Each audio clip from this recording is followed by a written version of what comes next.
इसकी मैं थोड़ी क्षमा चाहता हूँ। 2, 3, 4 बड़े, वैसे तो हमने काफी निर्णय आज किए हैं इस कैबिनेट की बैठक में, जिसके माध्यम से दूरदृष्टि से, दूरगामी दृष्टि से स्टेट के लिए वो बड़े सबके लिए हित में भी रहेंगे। कुछ उल्लास के और अच्छे भी निर्णय हुए हैं, जैसे फूड सेफ्टी नियम लागू होने के बाद खुले में मांस या अंडे की दुकान चलाना, ये भारत सरकार ने भी इस पर दिशा निर्देश जारी किए हुए हैं। इस चीज को कड़ाई से लागू करने के लिए हमने कैबिनेट में इसके संबंध में तैयारी करने के लिए कहा है, और चूंकि इस दिशा में योग्य प्रकार से जन जागरण भी हो जाए और जिनको ये बिजनेस करना उनको उसके दायरे भी बता दिए जाए, कैसे करना है, क्या करना है, उनको भी इन सारी बातों के अवेयरनेस के साथ। लेकिन शासन के स्तर पर हमने निर्णय किया है कि ये चीजों को लेकर के जनता की सुरक्षा भी जरूरी है, और जिनका व्यवसाय करना है या जिनको इसको खाद्य पदार्थ का उपयोग में लेना है, तो वो उनकी जान भी जोखिम में नहीं डालें। एक निर्णय हमने किया है कि हर जिले के अंदर युवाओं के लिए एक एक्सीलेंस कॉलेज बनाया जाए, जो सभी प्रकार की नई शिक्षा नीति के माध्यम से सभी कोर्स की वो पढ़ाई वहां हो सके। लगभग 52 कॉलेजों का चयन हम कर रहे हैं। अगले सत्र से ये सभी कॉलेज चालू करेंगे, जिसमें सभी प्रकार के कोर्स, अगर वो डिग्री है तो पीजी होंगे, बस की व्यवस्था होगी, और प्रधानमंत्री एक्सीलेंस कॉलेज के नाम से उनको जाना जाएगा। एक निर्णय हमने किया कि ये जो डिग्री, मार्कशीट और ये सब डॉक्यूमेंट्स को अवेयरने के लिए बच्चे परेशान होते हैं, कई बार जाने आने के लिए सारी झंझट होती है, कई बार नकली लोग बना लेते हैं, तो डिजी लॉकर चालू करा रहे हैं। हमारे सभी प्राइवेट यूनिवर्सिटी, सभी कॉलेजों में दस्तावेजीकरण के आधार पर हर एक कोई किसी को चेक भी कर सकेगा, और उनका अपना दस्तावेज का वो सुरक्षित एक डाटा भी बनेगा। सरकारी 16 यूनिवर्सिटी, 52 प्राइवेट यूनिवर्सिटी, सभी में इसको लागू करने के संबंध में आज निर्णय किया।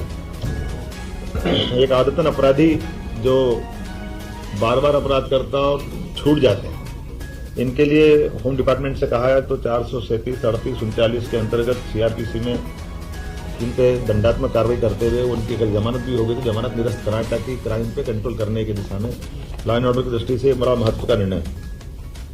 एक प्रदेश में, वैसे तो सबको मालूम है, सुप्रीम कोर्ट ने गाइडलाइन दी है ध्वनि विस्तारक यंत्रों को लेकर के, तो ध्वनि विस्तारक यंत्रों को तो अपनी तय समय सीमा के अंदर और जो उनकी मर्यादा उसमें उनको अपनी उपयोग करना चाहिए। उस नाते से हम कोशिश करेंगे कि ये, लेकिन कुछ जिलों में अलग अलग स्थिति भी है, तो एक यूनानिमस सैद्धांतिक रूप से तो हम सहमत हैं, लेकिन अगर ऐसा लगता है कि जहाँ कोई परमिशन की जरूरत पड़ेगी तो वो परमिशन पे हम जाएंगे। अगर जो बगैर परमिशन कोई चला, इसको हम पसंद नहीं करेंगे।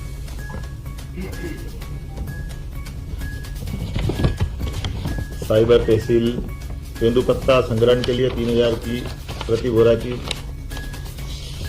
जो हमारी सीमा थी, अब उसको 4000 रुपये प्रति बोरा करने के आदेश इसको जारी करने के लिए बता दिया गया।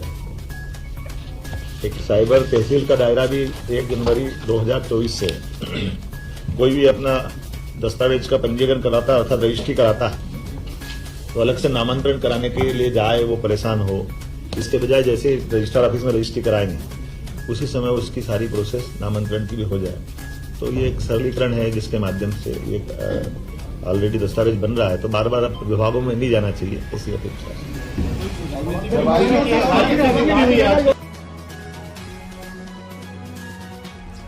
जैसा कि दोस्तों आपने सुना, मोहन यादव जी मध्य प्रदेश के नए मुख्यमंत्री बन चुके हैं। तो नए मुख्यमंत्री बनने के बाद ये उनकी पहली कॉन्फ्रेंस है। आपने जैसे ही देखा, कई बड़े ऐलान भी हुए हैं। ऐलानों के साथ साथ उनका कहना ये है, हर एक योजनाओं को, शिवराज सिंह चौहान जी की हर एक योजना बरकरार रखी जाएगी। चाहे लाडली बहना योजना है, पैसा बराबर आएगा, चाहे आप किसी भी योजना के तहत आते हैं। ये आपके लिए बहुत बड़ी खुशखबरी, बड़ी अपडेट, बड़ी जानकारी है कि आपके खाते में जो पैसा है वो बराबर दिन भर आएगा। मतलब प्रति माह अपने अनुसार जैसा पैसा आता था शिवराज सिंह चौहान जी के जमाने में, वैसा ही मोहन यादव जी के जमाने में आएगा।